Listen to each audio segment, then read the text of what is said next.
آمين. اللهم لك الحمد يا رب كما ينبغي لجلال وجهك وعظيم سلطانك. اللهم لك الشكر يا رب كما ينبغي لجلال وجهك وعظيم سلطانك.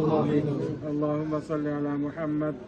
হে আল্লাহ, আমি তোমার গুনাহগার বান্দা, তোমার কতিপয় রোজাদার বান্দাদেরকে নিয়ে আজকে এই পবিত্র রমজান মাসের রোজা রেখে পবিত্র শুক্রবারে জুমার নামাজের পরে তোমার দরবারে হাত তুলেছি। আল্লাহ, তুমি আমাদের প্রাণপ্রিয় হুজুর জনাব মরহুম ইসমাইল হোসেন বেদবাড়িয়া হুজুরকে তুমি মাফ করে দাও। আল্লাহ, তুমি তাকে জান্নাতের সর্বোচ্চ মাকামে আসীন করো, তার কবরটাকে জান্নাতের টুকরা বানিয়ে দাও। আল্লাহ, ওনার দাওয়াতি কাজ, এই যে মেহনত, এই সকল মেহনতগুলোকে তুমি কবুল করো। এর বদৌলতে তুমি আমাদের এই এলাকাকে ইসলামের জন্য কবুল করো।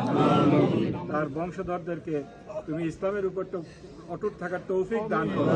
তাদেরকেও, তাদের ওনার বংশধরকেও যেভাবে উনি হুজুর ইসলামের জন্য কাজ করে গিয়েছেন, একইভাবে ইসলামের জন্য কাজ করার তৌফিক দান করো।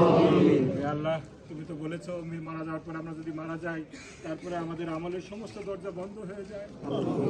সন্তানের দোয়াগুলো তুমি কবুল করে নাও। আল্লাহ, তুমি হুজুরের নেক সন্তান যে আছেন, ওনার দোয়াগুলোকে কবুল করে নাও।